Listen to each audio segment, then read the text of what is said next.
وأن هذا صراطي مستقيما فاتبعوه ولا تتبعوا السبل فتفرق بكم عن سبيله ذلكم وصاكم به لعلكم تتقون.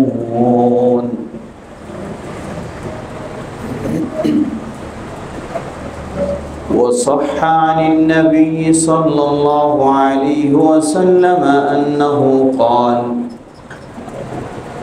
من يعش منكم بعدي فسيرى اختلافا كثيرا فعليكم بسنتي وسنة الخلفاء الراشدين تمسكوا بها وعضوا عليها بالنواجذ وإياكم ومحدثات الأمور فإن كل محدثة بدعة وكل بدعة ضلالة. رواه أصحاب السنن. আলহামদুলিল্লাহ, শুরুতে আবারও প্রশংসা জ্ঞাপন করছি সেই আল্লাহ সুবহানাহু ওয়া তাআলার, যার বিশেষ তৌফিকে আমরা তার দ্বীনের পথে চলার সৌভাগ্য লাভ করেছি, যিনি আমাদেরকে তার দ্বীনের পথে কবুল করেছেন। তার এই প্রশংসা জ্ঞাপনার্থে বলি আলহামদুলিল্লাহ। অতঃপর অসংখ্য সালাত ও সালাম পেশ করছি প্রিয় রাসূল মুহাম্মদ সাল্লাল্লাহু আলাইহি ওয়াসাল্লাম, তার আসহাবে কেরাম, আহলে বাইত, শেষ দিবস পর্যন্ত তার প্রতিটি একনিষ্ঠ অনুসারীদের উপর। সমবেত মুসল্লিবৃন্দ, আমাদের প্রিয় মসজিদ মক্কা মসজিদ ও মাদ্রাসা কমপ্লেক্স, যার পরিচয় আপনাদের কাছে নতুনভাবে বলার অপেক্ষা রাখে না, বহু ত্যাগ, বহু কষ্ট স্বীকারের পরে পাওয়া এই মক্কা মসজিদ। আল্লাহ সুবহানাহু ওয়া তাআলা এই মসজিদকে কবুল করে নিন,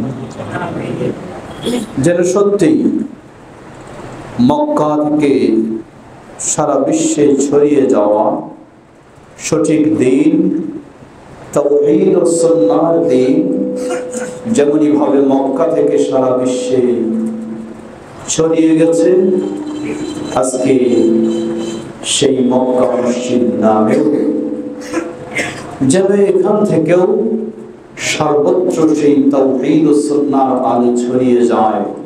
আল্লাহ সেভাবে এই মসজিদকে কবুল করে নিন। সমবেত মুসল্লিবৃন্দ,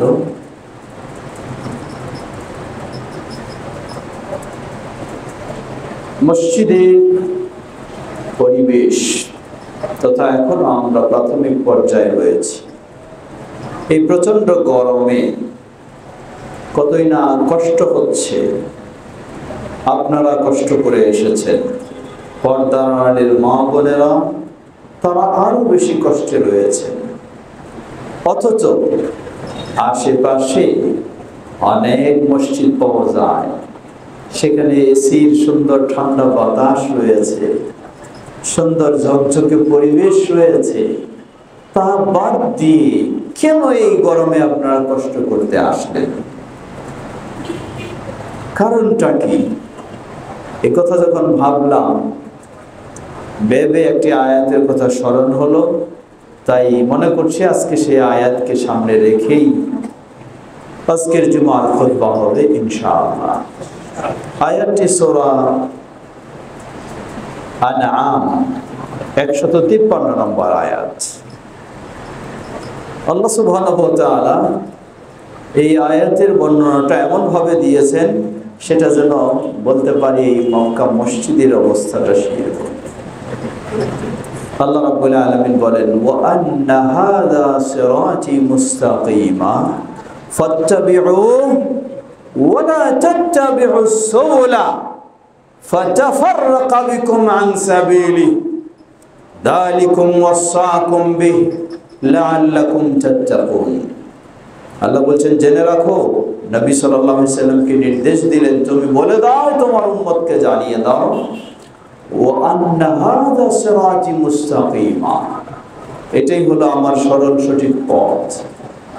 ফাত্তাবিউ, যদি তোমরা সত্যিই পরিণতি ভালো চাও, হতে পারে সাময়িক প্রাথমিক কষ্ট, কিন্তু আসল প্রতিদান, প্রতিফল, পরিণতি যদি ভালো পেতে চাও, ফাত্তাবিউ, এই লম্বা সঠিক পথটাই তোমরা অনুসরণ করো। ওয়ালা তাত্তাবিউস সুবুলা, এই পথের ডানে বামে অনেকগুলি পথ, আকর্ষণীয় পথ, খুবই প্রলোভন দিয়ে সেই পথগুলিতে আহ্বান জানানো হচ্ছে। এই পথে আসলে এই সুবিধা পাওয়া যাবে, এই দুনিয়াতে এই মর্যাদা পাওয়া যাবে, এই আরাম আয়েশ পাওয়া যাবে, এই অনেক কিছু, প্রলোভনের শেষ নেই। আল্লাহ সুবহানাহু ওয়া তাআলা বলেন, ওয়ালা তাত্তাবিউস সুবুলা, ডানে বামের ওই পথগুলি যতই আকর্ষণীয় হোক, যতই চমৎকার হোক, যতই চাকচিক্য হোক, যতই চমকপ্রদ হোক, যতই প্রলোভন থাকুক, ওয়ালা তাত্তাবিউ, তোমরা সেগুলিকে কখনো অনুসরণ করো না, সেই পথে কখনো পা বাড়াবে না।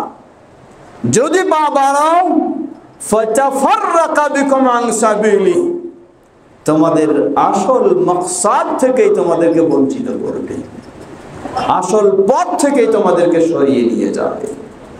প্রিয় ভাইরা, যেন এইরকমই একটি অবস্থা, ডানে বামে অনেক আরাম আয়েশের মসজিদ থাকা সত্ত্বেও আপনারা এই গরমের মাঝে এখানে এসে বসে আছেন। মনে রাখবেন, মুক্তির পথ কিন্তু খুবই আকর্ষণীয় নাও হতে পারে, মুক্তির পথ কিন্তু খুবই চাকচিক্য নাও হতে পারে। মুক্তির পথ, এর মাঝে আপনাকে বহু রকমের প্রলোভন দিয়ে ডাকা হবে, এমনটা নাও হতে পারে। ধোকার পথ, ধ্বংসের পথ, সেটাই হবে বেশি চাকচিক্য, সেটাই হবে বেশি আকর্ষণ, সেটাই হবে বেশি প্রলোভনের বিষয়। লক্ষ্য করুন, গত কয়েকদিন আগেই চলে গেল, মিছিলের অভাব নেই, মানুষের অভাব নেই। আসলে বাংলাদেশে, আমি এই জন্য অনেক সময় বলি, বাংলাদেশে আল্লাহ সুবহানাহু ওয়া তাআলা জনসংখ্যায় বরকত দিয়েছেন, অনেক কিছুতেই আল্লাহ বরকত দিয়েছেন, কিন্তু আমরা সেই বরকতগুলি ধরে রাখতে পারি না। জনসংখ্যাতেও বরকত দিয়েছেন, এই বরকতটাও আমরা ধরে রাখতে চাই না, যার ফলে এক সময় বলা হতো ছেলে হোক মেয়ে হোক দুটি সন্তানে যথেষ্ট, আর এখন বলা হয় একটি হলেই ভালো হয়। মানে আল্লাহ সুবহানাহু ওয়া তাআলা জনসংখ্যার যে বরকত দিয়েছেন, এই বরকতটাও আমরা নিতে চাই না। এই স্লোগান মানেই হলো এই আল্লাহর বরকতও নিতে চাই না। আজকে সারা বিশ্বে খোঁজ নিয়ে দেখুন, মনে হয় না এমন কোন দেশ খুঁজে পাওয়া যাবে যেই দেশে বাংলাদেশের মানুষ নাই। আলহামদুলিল্লাহ। কেন এটা হয়েছে? কারণটা কি? বাংলাদেশের জনসংখ্যা যদি সামান্য কিছু হতো, তাহলে তো গোটা বিশ্বে ছড়িয়ে যাওয়া সম্ভব ছিল না। যখন জনসংখ্যা বেশি, তখন মানুষ এক দেশ থেকে আরেক দেশ, আরেক দেশ থেকে আরেক দেশে সর্বত্র ছড়িয়ে গেছে। এজন্য অমুসলিমেরা আজকে দেখুন, উন্নত দেশ জাপান দেশের মতো মানুষেরা তারা এখন শঙ্কায় আছে। শঙ্কায় কি? তাদের নতুন প্রজন্ম নাই, শেষ হয়ে যাচ্ছে। যারা আছে তারা অনেকেই বৃদ্ধ বয়সে পৌঁছে গেছে। এই বৃদ্ধ টিমটা শেষ হয়ে গেলে যেন দেশে জনসংখ্যা শূন্য হয়ে যাচ্ছে, এইরকম আশঙ্কায় আছে। কারণ তারা যেই বিষয়গুলি, ব্যবস্থাগুলি গ্রহণ করেছে, সেগুলিতে তারা এই আশঙ্কায় চলে যাওয়ার কারণে এখন মুসলিম দেশগুলি যেন ওই আশঙ্কায় চলে যায়, তাই মুসলিম দেশগুলিতে এই সমস্যাগুলি, এই রোগগুলি ঢোকানোর চেষ্টা করছে। প্রিয় ভাইরা আমার, সেদিক অন্যদিক চলে যাচ্ছি। আমি বলছিলাম যে আলহামদুলিল্লাহ, আল্লাহ আমাদের দেশে জনসংখ্যাও বরকত দান করেছেন, যার কারণে যে কোনো একটা প্রোগ্রাম দাঁড় করলেই সেখানে মানুষের অভাব হয় না। যে কোনো একটা প্রোগ্রাম দাঁড় যে কোনো কি হিজলারা যদি প্রোগ্রাম করে সেখানেও কি তাদের সংখ্যার অভাব আছে নাকি বাংলাদেশে? সেখানেও সংখ্যার অভাব নাই। আর এমনকি আজকে তো আপনারা কাছে জায়গায় আছেন, আগে আমরা শুনতাম, জানি না এখন কি অবস্থায়, শনিয়াখারাটাকে আগে বলা হতো যে এই জায়গায় ছিনতাইকারী পকেট মারদের যত রকমের প্রশিক্ষণের আয়োজন, এই জায়গার দিকে সেই আয়োজন। জানি না এটা খারাপ কেউ মনে করতে পারেন, কিন্তু এগুলি আগে থেকে আমরা শুনতাম এবং বাস্তবে ছিল। এখন হয়তো আলহামদুলিল্লাহ মানুষের বসতি বেড়ে যাওয়ার কারণে অনেক কিছু দূর হয়ে যেতে পারে খারাপ। তো আমি বলতে চাচ্ছি যে সেই ছিনতাইকারীরও যদি একটা সম্মেলন কেউ ডেকে বসে, সেখানেও দেখবেন মানুষের অভাব হবে না। তো এই জন্য মানুষ বেশি দেখলেই আপনি কখনো মনে করবেন না এই জিনিসটা সঠিক বা ভালো, এটা কখনোই মনে করবেন না। জনসংখ্যা বেশি হলেই সঠিকের মাপকাঠি নয়। অনেকেই ভাবে ওই সেই টঙ্গীর ময়দানে গোটা বিশ্ব থেকে মানুষ আসে, তাই শুধু ভাবে নয়, অজানা মানুষেরা, মূর্খ মানুষেরা তারা ধারণা করে এটা হলো গরিবদের কিসের জায়গা, গরিবদের হজ। নাউজুবিল্লাহ। একজন মানুষ যদি এই বিশ্বাস করে যে মক্কা ছাড়া মানুষের অন্য কোথাও হজের জায়গা রয়েছে, তাহলেই তো তার ঈমান হারানোর জন্য এইটাই যথেষ্ট হবে। তো কেন এই ধরনের বিশ্বাস বা প্রোপাগান্ডা ছড়ানোর সুযোগ পায়? যে সেখানে প্রচুর মানুষের সমাগম। তো প্রচুর মানুষের সমাগম বাংলাদেশের মতো জায়গায় এটি ঘটানো কখনোই অসম্ভব নয়। কোনো জায়গায় যদি অগণিত অসংখ্য মানুষ হয়ে যায়, এর মানে সেই জায়গাটা কখনো সেই আরাফার ময়দানের চেয়ে কি হয়ে যাবে না, বেশি মূল্যবান হয়ে যেতে পারে না। কারণ আরাফার ময়দানের সীমাবদ্ধতা রয়েছে। চাইলেই গোটা বিশ্বের মানুষ গিয়ে আরাফার ময়দানে সমবেত হবে এমনটা কোনোদিনই সম্ভব নয়। কারণ আরাফার ময়দানের সময়সীমা বা আরাফার ময়দানের ভৌগোলিক সীমা নির্ধারণ করে দিয়েছেন নবী মুহাম্মদ সাল্লাল্লাহু আলাইহি ওয়াসাল্লাম। সৌদি সরকারও যদি চায়, গোটা বিশ্বের আলেমরাও যদি চায় যে এই সীমানাটাকে আমরা বড় করে ফেলবো, যেহেতু মানুষ বেড়ে গেছে, কিন্তু তবু সেই সীমা গ্রহণযোগ্য হবে না, কিয়ামত পর্যন্ত ওই সীমায় থাকতে হবে। সুতরাং মানুষের সমাবেশ বেশি হলে তার পরিচয় ভিন্ন বহন করবে এমনটা কখনোই নয়, যেটি এই আয়াতে আল্লাহ বললেন। আল্লাহ বললেন ওয়া আন্না হাযা সিরাতি মুস্তাকিমা, এটাই আমার সরল সঠিক পথ, তা হলো মাত্র একটি। আর ডানে বামে অনেকগুলি পথ। কেউ বলতে পারে অনেকগুলি পথ, এটা কি আবার ভুল হইতে পারে? একটা দুইটা হইলে না ভুল হওয়ার সম্ভাবনা, অনেকগুলিতে হলে ভুল হবে না। কিন্তু আল্লাহ সুবহানাহু ওয়া তাআলা বললেন না, অনেকগুলি হলো ভুল, সঠিক হলো একটাই। যা আরো আমরা স্পষ্ট সে হাদিস থেকে পাই। নবী সাল্লাল্লাহু আলাইহি ওয়াসাল্লাম বলেন সাতাফতারিকু উম্মতি ইলা 73 ফিরকা, আমার উম্মত 73 দলে বিভক্ত হবে। কুল্লুহা ফিন্নার, সবগুলি জাহান্নামে, ইল্লা ওয়াহিদা, একটি ব্যতীত। সেখানেও আপনাকে বুঝতে হবে সংখ্যাগরিষ্ঠতা কখনো সত্যের মাপকাঠি নয়। সংখ্যাগরিষ্ঠতা কখনোই সত্যের মাপকাঠি নয়। আজকে পাশ্চাত্যের গণতন্ত্র কেন ইসলামে গ্রহণযোগ্য নয়? এর কারণ হলো এই যে পাশ্চাত্যের গণতন্ত্রের নিয়মটাই হলো সংখ্যাগরিষ্ঠতা সঠিকতার মাপকাঠি। এটাই হলো পাশ্চাত্য গণতন্ত্রের মাপকাঠি, এটাই হলো নিয়ম, যেটা ইসলাম কখনো হয় না। ইসলামে একজন হলেও সেটি হক হতে পারে, সংখ্যাগরিষ্ঠতার বিষয় ইসলামে নেই। তাই বলে কেউ বলবেন তাহলে কি বেশি মানুষ মুসল্লি একত্রে হলে বেশি বড় জামাতে আদায় করলে সওয়াব হবে না? জবাব হ্যাঁ, অবশ্যই বেশি সওয়াব হবে। সেটি কোরআন বলে, সুন্নাহ বলে, ইসলাম বলে, এজন্য হবে। কিন্তু এটার কিয়াস আপনি ওই জায়গায় করে দিবেন, তা কখনো হবে না। প্রিয় ভাইরা আমার, ফিরে আসি। আল্লাহ সুবহানাহু ওয়া তাআলা বললেন ওয়া আন্না হাযা সিরাতি মুস্তাকিমা ফাত্তাবিউ ওয়া লা তাত্তাবিউস সুবুলা ফাতাফাররাকা বিকুম আন সাবিলি। এই সরল সঠিক পথ, এটাকেই তোমরা আঁকড়ে ধরো, এটাকে অনুসরণ করো। ডানে বামে অনেক পথ থাকবে, সেগুলিকে কখনো তোমরা অনুসরণ করো না। সেগুলিকে অনুসরণ করলেই আল্লাহর পথ থেকে তোমাদেরকে বিচ্যুত করবে, আল্লাহর পথ থেকে তোমাদেরকে বিপদগামী করবে। এর মানে কি? কথাটা খুব সহজ নয়, কঠিন কথা। আপনি বাহ্যিকভাবে দেখবেন আপনি ইবাদত করছেন, সালাতও আদায় করছেন, দিনও মেনে চলছেন, নিজের সর্বত্যাগ স্বীকার করছেন, কিন্তু বাস্তবেই আসলেই আপনি আল্লাহর পথে নেই, দিনের পথে নেই। আপনার কোনো কথাও আল্লাহর কাছে গ্রহণযোগ্য হবে না, কোনো আমলও গ্রহণযোগ্য হবে না, কোনো অবদানও কোনো গ্রহণযোগ্য হবে না, কারণ আপনি আল্লাহর পথেই নাই। প্রিয় ভাইরা, এজন্য আমাদেরকে বিষয়টি অবশ্যই মনে রাখতে হবে এবং সবসময় গুরুত্ব দিতে হবে।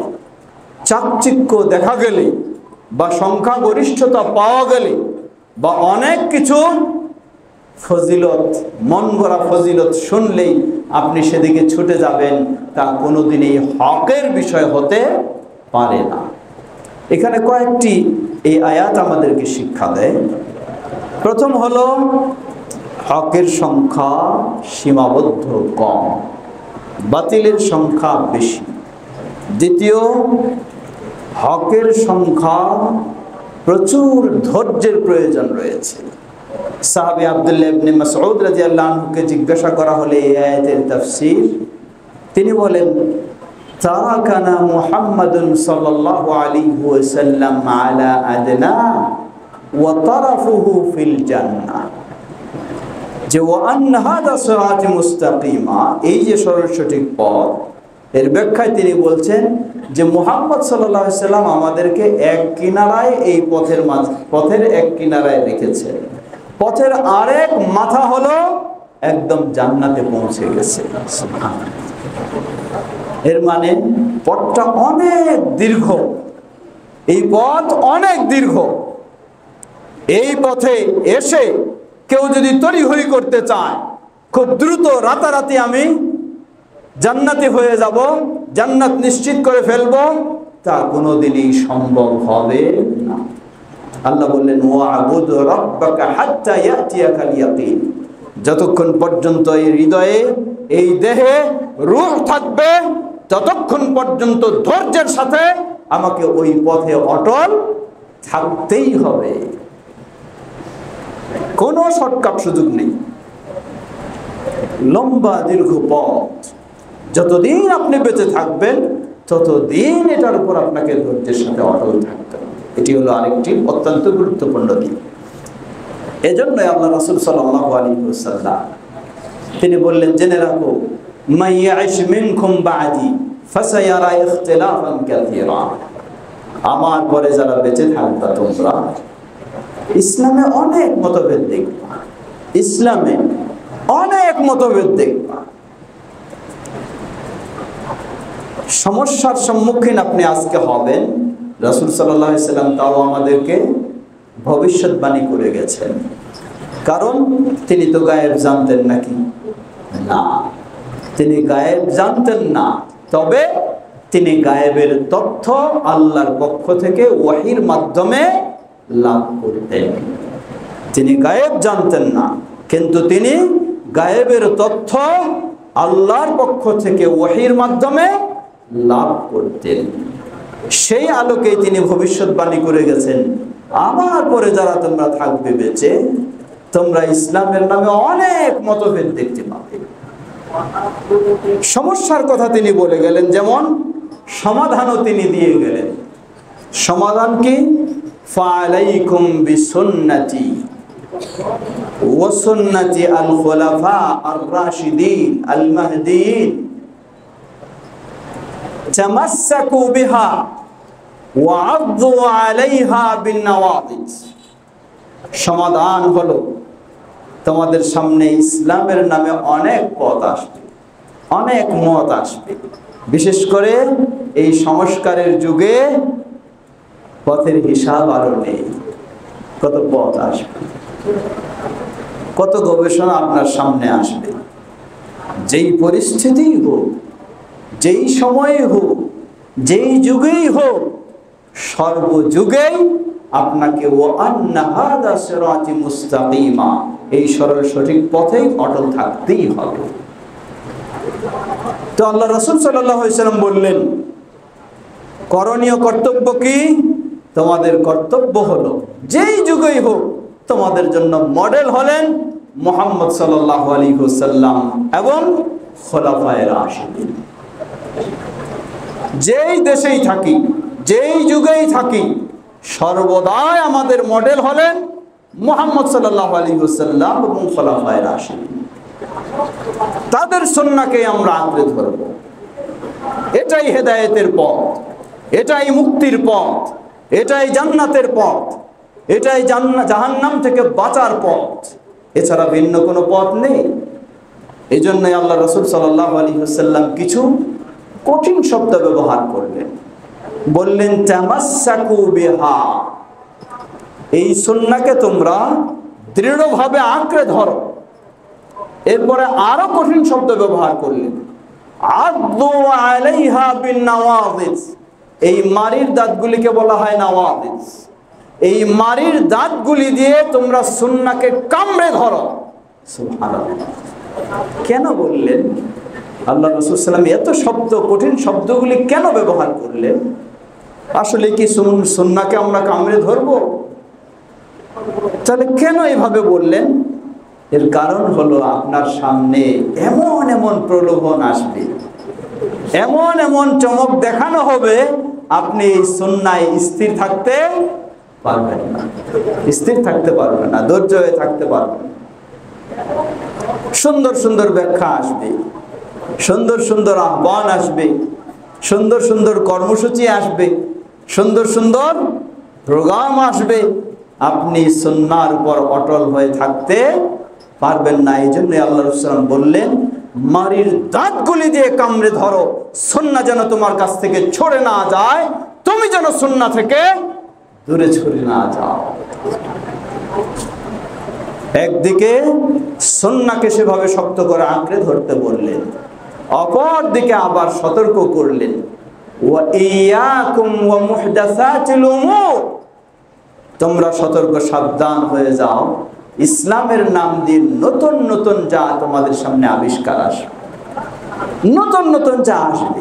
একটু আগেই বললাম, সংস্কারের যুগে কিন্তু নতুন নতুন বিষয়গুলি কম আসে না, আরো বেশি আসে। আপনাকে খুব সহজেই বুঝাবে যে ভাই আপনি আগের চিন্তা নিয়ে বসে আছেন, আগের যুগ তো এখন নাই, যুগ পরিবর্তন হয়ে গেছে, সুতরাং আপনার চিন্তাটাকে পরিবর্তন করতে হবে। কোনো অসম্ভব নয়, চিন্তা আপনি পরিবর্তন করবেন। চিন্তার পরিবর্তন দুই রকম। কি দুই রকম? মনে রাখবেন, নবী সাল্লাল্লাহু আলাইহি ওয়াসাল্লাম মক্কার যুগে ছিলেন, নবী সাল্লাল্লাহু আলাইহি ওয়াসাল্লাম মদিনার যুগে ছিলেন। আবার নবী সাল্লাল্লাহু আলাইহি ওয়াসাল্লাম মদিনার যুগেও মক্কার যুগের অবস্থানে ছিলেন। নবী সাল্লাল্লাহু আলাইহি ওয়াসাল্লামের অবস্থায় তিনটা পাওয়া যায়। এক হলো মক্কার যুগ, মানে ফুল ধৈর্য ধারণের যুগ। দ্বিতীয় হলো মদিনার যুগ, শুধু যুদ্ধ নয়, সশস্ত্র যুদ্ধের যুগ। তৃতীয় হলো মদিনার যুগে আবার তিনি মক্কার অবস্থানেও গেছেন। মডেল আপনার সামনে মুহাম্মদ সাল্লাল্লাহু আলাইহি ওয়াসাল্লাম। এর মানে কি বোঝা যায়? এর মানে বোঝা যায় আপনার অবস্থান অবশ্যই পরিবর্তন করতে হবে প্রয়োজন অনুযায়ী, কিন্তু কখনো মুহাম্মদ সাল্লাল্লাহু আলাইহি ওয়াসাল্লামের সুন্নাহ থেকে আপনি দূরে সরে যেতে পারবেন না। মনে রাখবেন কথাটা। অবশ্যই আপনাকে অবস্থা অনুযায়ী আপনার অবস্থানটা পরিবর্তন হতে পারে, হতে হবে, কিন্তু এর অর্থ এই নয় সুন্নাহ থেকে আপনি দূরে সরে যাবেন, তা কখনো হতে পারে না। সুন্নাহ বলছি আমি বারবার, সুন্নাহ মানে আবার এটা বুঝবেন না কেউ যে এখন 2 রাকাত পড়বো আমরা ফরজ, আর তার আগে পিছে কি আছে? সুন্নাহ আছে না? সুন্নাহ পড়তে পারলে সওয়াব, যদি ছুটে যায় গুনাহগার হবে না। ওই সুন্নাহ কিন্তু এটা না। এই সুন্নাহ মানে নবী সাল্লাল্লাহু আলাইহি ওয়াসাল্লামের পথ ও পদ্ধতি। এই সুন্নাহ অর্থ হলো নবী সাল্লাল্লাহু আলাইহি ওয়াসাল্লামের পথ ও পদ্ধতি, যা ফরজ, ঐচ্ছিক বিষয় নয়। প্রিয় ভাইরা আমার, সুতরাং সংস্কারের যুগেও আপনার অবস্থানের পরিবর্তন হতে পারে, কিন্তু সুন্নাহ থেকে আপনি কখনো দূরে সরে যেতে পারেন না। যদি সুন্নাহ থেকে দূরে সরে যাবেন তাহলে অবশ্যই আপনি বিচ্যুত হবেন ইসলাম থেকে, এতে কোনো সন্দেহের সুযোগ নেই। আজকে আহলুল হাদিসদের আহ্বান হলো সেটাই। বিভিন্নভাবে আপনাকে বলা হবে আহলুল হাদিসরা, ও এরা তো কি নাই, রাজনীতির কোনো চিন্তা নাই, রাজনীতির কোনো খোঁজ নাই, খবর নাই, কিভাবে এরা চলবে, কিভাবে এরা দেশ চালাবে, এদের তো কোনো স্পষ্ট কর্মসূচি নেই। অনেক আপনার সামনে অনেক চিন্তা নিয়ে আসবে, অনেক প্রশ্ন নিয়ে আসবে। আপনি একজন হয়তো অত গবেষণা রাখেন না, অত বুঝেন না, অত পড়ালেখা করেননি, হেমশিম খাবেন। এই জন্য সবসময় উচিত এক নম্বর আপনি সাহায্য চাইবেন আল্লাহ সুবহানাহু ওয়া তাআলা। 2 নম্বর হলো সবসময় নির্ভরযোগ্য, গ্রহণযোগ্য কোরআন ও সুন্নাহর আলোকে সঠিক সালাফি মানহাজের উপরে প্রতিষ্ঠিত আলেমদের আপনি হেল্প নিতে হবে। এটি অবশ্যই আপনাকে নিতে হবে, কারণ সবার পক্ষে তো সব জিনিস জানা সম্ভব নয়, সব বিষয়ে গবেষণা করা সম্ভব না। এজন্য আল্লাহ বলেন ফাসআলু আহলা যিকরি ইন কুনতুম লা তা'লামুন। কোন বিষয়ে যদি তোমরা না জানো তাহলে যারা কোরআন সুন্নাহর জ্ঞানী তাদেরকে তোমরা জিজ্ঞাসা করে তোমরা জেনে নাও। প্রিয় ভাইরা, রাসূল সাল্লাল্লাহু আলাইহি ওয়াসাল্লাম বললেন ওয়া ইয়াকুম ওয়া মুহদাসাতিল উমুর, তোমাদেরকে সতর্ক সাবধান করছি, ইসলামের নামে নতুন নতুন জিনিসগুলি আসবে, সেগুলি থেকে বিরত থাকবে। ফা ইন্না কুল্লা মুহদাসাতিন বিদআহ, কারণ প্রতিটি নতুন জিনিস সেগুলি হলো বিদআহ। ওয়া কুল্লা বিদআতিন দালালা, 1400 বছর পূর্বেই মুহাম্মদ সাল্লাল্লাহু আলাইহি ওয়াসাল্লাম এই ঘোষণা দিয়েছেন, সকল প্রকার বিদআত হলো পথভ্রষ্টতা, কোনোটাতেই কিছু নেওয়ার মতো নেই, সবটাই বর্জনীয়, সবটাই দিন বহির্ভূত, দিনের বিষয় নেই। ওয়া কুল্লা দালালাতিন ফিন্নার, আর সবগুলি নিয়ে যাবে মানুষকে জাহান্নামের দিকে। প্রিয় ভাইরা আমার, সুতরাং আসুন আমরা চেষ্টা করব, আজকে যারা এই কষ্ট করে এই গরমের মধ্যে আছেন, আপনাকে সব সময় চেষ্টা করতে হবে সঠিক পথের উপর ধৈর্যের সাথে অটল থাকা, চাকচিক্য দেখে কখনো বিচ্যুত না হওয়া। আল্লাহ আমাদের সকলকে সেভাবেই সঠিক দ্বীনের উপরে অটল থাকার তৌফিক দান করুন। আলহামদুলিল্লাহ, আলহামদুলিল্লাহ রাব্বিল আলামিন, ওয়াসসালাতু ওয়াসসালামু আলা আবদিল্লাহি ওয়া রাসূলিহি নবিয়িনা মুহাম্মদ ওয়া আলা আলিহি ওয়া সাহবিহি আজমাইন, আম্মা বা'দ। সমবেত মুসল্লিবৃন্দ, প্রথম খুতবায় আমরা জানলাম সর্বপরিস্থিতিতে আমাদেরকে সঠিক সুন্নাহর উপর, দ্বীনের উপরে অটল থাকতে হবে। এখন একটু জেনে নেওয়া দরকার সেই সঠিক দ্বীনের উপরে, সুন্নাহর উপরে অটল থাকার মাধ্যম কি, উপায় কি? জবাব, আল্লাহ রাসূল সাল্লাল্লাহু আলাইহি ওয়াসাল্লামকে যখন প্রশ্ন করা হলো যে আপনার পরে অনেক সমস্যার সম্মুখীন হতে হবে, অতএব আমাদের করণীয় কি, একটু উপদেশ দিন। উপদেশ দিতে গিয়ে আল্লাহ রাসূল সাল্লাল্লাহু আলাইহি ওয়াসাল্লাম কয়েকটি উপদেশ দিলেন। প্রথম উপদেশ দিলেন ওসিকুম বিতাকওয়াল্লাহ, আমি তোমাদেরকে উপদেশ দিচ্ছি আল্লাহকে ভয় করে চলো। এই তাকওয়াল্লাহ, এটি হলো মানুষের সঠিক ঈমানের উপরে অটল থাকার সবচেয়ে বড় শক্তি, সবচেয়ে বড় মাধ্যম। তাকওয়াল্লাহ কি জিনিস? তাকওয়াল্লাহ হলো কোরআন এবং সুন্নাহয় যা নির্দেশ এসেছে সেগুলিকে পালন করা, কোরআন এবং সুন্নাহয় যা নিষেধ এসেছে সেগুলি থেকে বিরত থাকা। এটি হলো তাকওয়ার মূল বিষয়। তাই আল্লাহকে ভয় করে সেই বিষয়গুলির প্রতি সব সময় অটল থাকা। দ্বিতীয়, আল্লাহ রাসূল সাল্লাল্লাহু আলাইহি ওয়াসাল্লাম উপদেশ দিলেন, তোমাদের যারা নেতৃত্ব দেবে, যদিও একজন কৃতদাস, দেখতেও তার শেকেল সুরত ভালো না, আর মানুষ হিসেবে তো সে স্বাধীনও না কৃতদাস, তাকেও যদি তোমাদের লিডার বানায় দেওয়া হয় তাহলেও তোমরা তার আনুগত্য স্বীকার করবে।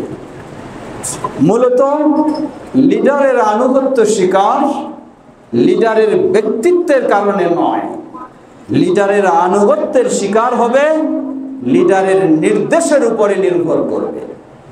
লিডার যদি আমাকে নির্দেশ দেয় কোরআন এবং সুন্নাহর, তাহলে আমাকে সেই নির্দেশ মেনে নিতে হবে, সেই আনুগত্য আমাকে স্বীকার করতে হবে, লিডারের কোয়ালিটিটা যেই ধরনেরই হোক না কেন। আর লিডারের কোয়ালিটি যদি অত্যন্ত আকর্ষণীয় হয়, খুবই সুন্দর হয়, কিন্তু তার নির্দেশ যদি কোরআন ও সুন্নাহর আলোকে না হয়, তাহলে সেটি কখনোই মেনে নেওয়ার সুযোগ নেই। সর্বোপরি সেদিকে নয়, এখানে আল্লাহ রাসূল সাল্লাল্লাহু আলাইহি ওয়াসাল্লাম দ্বিতীয় বিষয় বললেন তোমাদের মাঝে এই আনুগত্যের বিষয়। আমি একটু স্মরণ করে দিতে চাই, আজকে আপনারা এই মক্কা মসজিদ কত ত্যাগ স্বীকার করে এই মসজিদকে ধরে রেখেছেন, কত বাধা এসেছে, মসজিদে তালা ঝুলেছে, তা জানি, আমরা সবাই জানি। এত সব ত্যাগ স্বীকার করলেন, আল্লাহ সুবহানাহু ওয়া তাআলা আপনাদেরকে পর্যায়ক্রমে একটা একটা বিপদ থেকে উদ্ধার করলেন, আলহামদুলিল্লাহ। সুতরাং মনে রাখতে হবে এই আনুগত্য, পারস্পরিক সুসম্পর্ক ও ঐক্যের বিষয়টা যেন সেটা সীসা ঢালা প্রাচীরের মতো হয়, এই বিষয়টি আমাদেরকে অবশ্যই মনে রাখতে হবে সবসময়। আজকে আপনারা হয়তো শুনেছেন আনন্দের সংবাদ, পার্শ্বে, এই পার্শ্বে বাম পার্শ্বেই 2% জায়গা আমাদের এক বোনের ছিল, তিনি মসজিদের জন্য দান করে দিয়েছেন। এই 2% জায়গা শুনছি এখানে প্রায় কাঠা 50 লাখ টাকা করে চলছে। তো এত দামি জায়গা একজন মেয়ে মানুষের মসজিদে দিয়ে দেওয়া, আলহামদুলিল্লাহ, কম বড় বিষয় নয়। আমরা দোয়া করি ওই বোনকে এবং আপনারা যারা মুতাওয়াল্লি সাহেব সহ যারা এখানে এই জায়গায় কেনার ক্ষেত্রে বা দানের ক্ষেত্রে অবদান রেখেছেন, আল্লাহ সকলকে এর বিনিময়ে জান্নাতুল ফেরদাউসে অট্টালিকা দান করুন। সেই সাথে যেহেতু এই জায়গাটি অন্যরা চিন্তা করছিলেন এখানে মেয়েদের সালাতের বিষয়ে করবেন, আমি বললাম যে না, যেহেতু মা বোনদের সালাতের জায়গা রয়েছে পিছনে, হাদিসের আলোকে তাদের পিছনে রাখাটাই হলো সুন্নাহসম্মত নিয়ম। এই জন্য এটাকে আপনারা করে দেবেন সামনের অংশটার সাথে, যাতে এটা প্রশস্ত হয়, তাহলে আরো সুন্দর হবে। তো সেটাই ওনারা ব্যবস্থা নেবেন, কিন্তু ব্যবস্থা নিলেই তো এর পিছনে দরকার আর্থিক সহযোগিতা। তাই আপনারা স্বতঃস্ফূর্তভাবে চেষ্টা করবেন, যখন এই কাজ শুরু করবেন, কাজ শুরুর আগেও কিছু প্রস্তুতি নিতে হবে যেন এটা খুব দ্রুত সম্পন্ন করা যায়। সে বিষয়ে আপনারা সবাই সহযোগিতায় এগিয়ে আসবেন। এবং এটা তো আমাদের প্ল্যান রয়েছে, ইনশাআল্লাহ বহুতল হবেই, অবশ্যই হবে ইনশাআল্লাহ। আল্লাহ এটাকে কবুল করবেন ইনশাআল্লাহ, সেই দৃঢ় বিশ্বাস আমরা রাখি এবং সেই সার্বিক সহযোগিতা আমাদের সকলের থাকবে। তবে উপস্থিত কিছু কিছু নির্মাণ সংস্কার বা এগুলি অস্থায়ীভাবে যতদিন রয়েছে এগুলি করতেই থাকতে হবে, সেগুলির সার্বিক সহযোগিতায় এখানে একটি ছোট্ট মাদ্রাসাও চলে, সেটির পিছনেও ব্যয় খরচ রয়েছে। সার্বিক সহযোগিতায় আপনারা সকলেই সবসময় সহযোগিতার হাত এগিয়ে দেবেন, সেটি আপনাদের কাছে বিশেষভাবে আহ্বান জানাচ্ছি।